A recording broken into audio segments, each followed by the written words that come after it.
Hey guys, so I'm back this time with some Tau versus Chaos gameplay.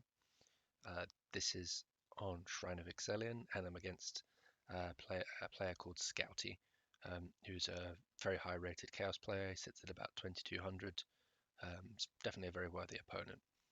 Um, you'll see that the game's frozen right now. Let me just go and unpause that. Um, This game is pre-recorded, pre-recorded first-person gameplay, and I'm commentating over it after the fact. In case you're wondering why I'm talking about it, as though it's already happened, because it has. So I've opened up with a builder and two statsuits, with a generator, and we're going to follow that up with crude and Vespids. There's a lot of different builds you can do against Chaos, and I'm still not quite sure what the best one is, and in what circumstances you do it, but in this game I've just decided I'm going to go Kroot and Vespid. Ordinarily I'd go for Kroot and Tau Commander, which I think is a bit more defensive. You try and defend the cultists with the Kroot and the Raptors with the Tau Commander. But I've watched some games recently where the Tau player has had some success essentially just trading damage with the Chaos, and so that's actually what you're going to see a lot of in this game. So we're going to move in with the Kroot, and we're looking for decaps right now. So he's running his cultist forward, also looking for decaps. I see and the Raptors are there as well. We're gonna just try and ignore them and get as many of our points as we can without losing our stealth suits. And we're just going to trade damage. So Vespid successfully stopped that cultist squad from capturing. We're trying to kill the builders, just tying up the Chaos Space Marines disruption, just so we can get out of there taking as little damage as possible. And I'm really happy with this, because all while he's defending, he's not attacking, which is what we want. In these sorts of circumstances, it's always better to be the aggressor, so long as you don't lose all your units. Get us to the fight. In most circumstances, it's good to be the aggressor in Dawn of War, because you can get map control off the back of that. It's not true in all circumstances. In fact, Tau is probably the race where it's the least true, because if you move out incorrectly, there's a good chance you'll just lose the game. The Vespid and Kroots are a good combination to be aggressive with early. So we managed to kill a half-built point, decap it. Again, really happy with how this is going, because he's not being aggressive with anything other than cultists. You'll see I still haven't taken my two outer points. It is slightly concerning, however, he's in a similarly poor position, and I've got a generator if he doesn't. I've also got the Tau Commander in play, which I'm quite happy with. So this is obviously a losing situation, and staying there for as long as I did was almost certainly incorrect. I lost the whole squad of Kroots, and the Vespids are quite badly damaged. But no matter, we've got the Tau Commander out, so our plan now is just going to be to try and retake our points. We've got a decent enough economy, I suppose relative to his. I've got two listening posts as well, upgraded, which I'm quite happy with, so I can defend any aggression. The silent hunters are ready. We relish the hunt. Will lead us to victory. We don't want to engage the Raptors directly with Vespids, because they'll lose one-on-one with the Raptors. Pretty much the primary purpose of the Vespids is going to be to distract, to kill buildings, and to hunt cultists.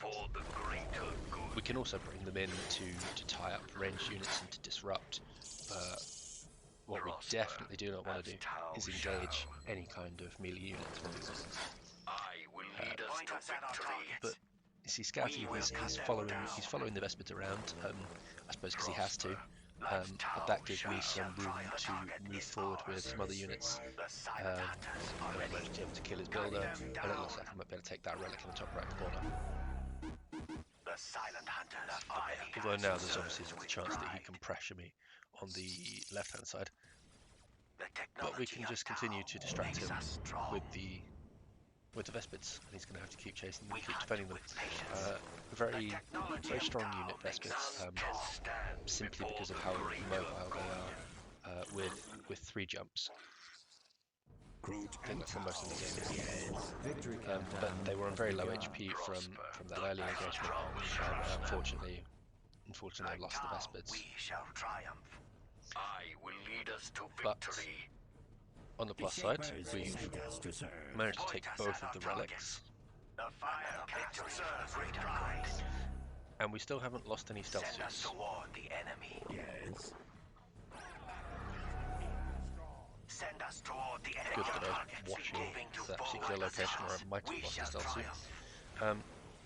I swear We don't want to, even the crew don't want to fight the Raptors in 1v1 combat because they'll lose it. But we can kite them back to the listening post and we'll be okay. We're going to try and use that stealth suit as a scout to outrange the chaos. And once we've got this 10 out of 10 pop cap, once we're at this point, we feel pretty 6 comfortable. minutes until taking all victory. We're in less danger than we were at the start of the game. So multitasking a little bit, fighting the Raptors on the left-hand side. Scouty's multitasking. He clearly wasn't multitasking those Raptors. He seemingly didn't notice the fire warriors there. Took out the whole squad of Raptors, which is good. But his focus is clearly on rushing me down and winning the game. As you can do, as both Chaos or Space Marines, or really any other race. It's very easy just to rush Tau down tier 1. But I'm in the best possible position that I can be to defend, in that I've got max population cap and I've got reinforced units. We're pretty even keel because I don't think he has that bottom left relic yet, and he certainly doesn't have this top right one. I think I've also probably got a bigger army than Scouty as well. I think he's got 2 squads of Chaos Marines versus 3 squads of Fire Warriors, Commander, and Prince. So we're going to upgrade the Flamer and throw down the Snare Trap, because I'm aware that I've got a bigger army. I want to try and push the issue and do as much damage as I can. In my mind, I'm thinking he's probably teching up behind this, and as a Tau player, when I know that Chaos is going to be going tier 2, I'm thinking vehicles, and I'm thinking Defiance. Sorry, Rhinos Defiance. So he can either do one of 2 things. If he's got lots of upgraded Chaos Space Marines, I need to watch out that he doesn't pick a Rhino, put all his Marines in there and run into quietly, because much like I talked about in my other video against Imperial Guard, that is it's a universal way to lose the game. It's Tau. It doesn't matter which race is doing it. If they're dropping their units on top of your Fire Warriors, you lose. What do you want? The technology of Tau makes us strong for the greater. So I can see he's got lots of Chaos Space Marines. I've taken the middle, which is good, and we're going tier 2. We've got a good solid income, and we are. And you might think that I'm floating a little bit here, so from 500 to 250, but that's actually intentional. It's exactly where I want to be, because that is in the region of exactly the amount of money I need to hit tier 2 and immediately get all of the things that I want, which is 6 minutes vehicle until beat, taking Pathfinders, all victory. upgraded stealth suits, and optics. Although I was clearly a bit trolled, because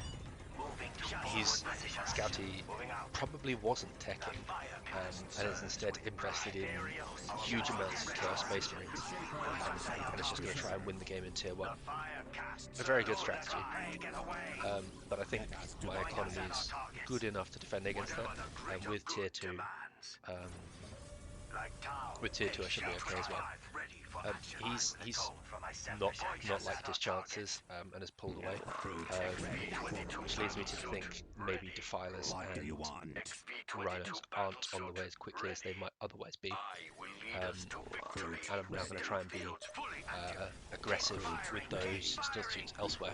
There's no point keeping them around to fight Chaos Marines. They'd be better 5 minutes until taken hold victory. Again, testing his multitasking, which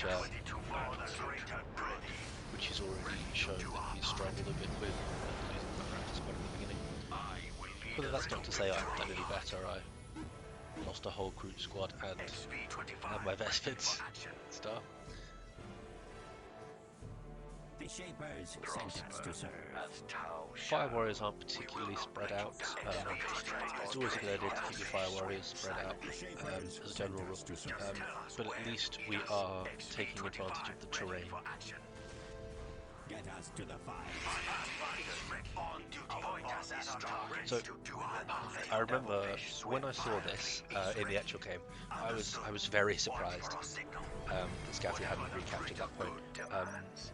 It felt like an age had gone by, and I was really expecting him to be in a much better position. 4 minutes until So taken hold victory. we've got everything we need to be comfortable in Tier 2 now. We've got Devilfish, Optics, Pathfinders, and upgraded Stealth Suits, who are quietly beavering away in the back. Scouty is also under pressure with the take and hold timer. We will not let you down. Fire team is ready. Devilfish transport. No need for us to move everything together. Need to keep it slightly spread out. Oh, and we can see the Chaos Lord's coming up on this side. The Chaos Lord can detect, but I'm really not concerned about that because the Stealth Suits do an incredible amount of damage to that Chaos Lord. So that Chaos Lord was 70% HP, and I think it was by the time the Stealth Suits had to run away, it was on about 10%. And this is by poor unit management from me, having everything blobbed up. Everything gets hit by the Doom Bolt. 3 minutes until taken hold I think I pay the price. I can't hold this position. I need to get out. Because I'm losing, I fly the Stealth Suits in even further away from his detectors, knowing that I can force him to make a choice between chasing me and potentially extending his win, or choosing to defend his base. So he has to commit to whichever course of action he's going to take. It feels like he's a bit indecisive there because that squad, he looks like he was going to send one squad back and one squad forward, which almost certainly was not the right thing to do. What do you want? So my Stealth Suits are in his base doing work, and I'm making more Fire Warriors. Which, if you watch my videos, is something you're going to hear a lot. taken hold victory. So we've got 4 squads of Fire Warriors, and we're using that to defend the middle, which is very, very good for us. Again, keeps the pressure on Scouty because he can't uncap that crit to remove take and hold. He's also worrying his best. He's also worrying about Stealth Suits flying around his base. I think that was Tier 3 that I just put down.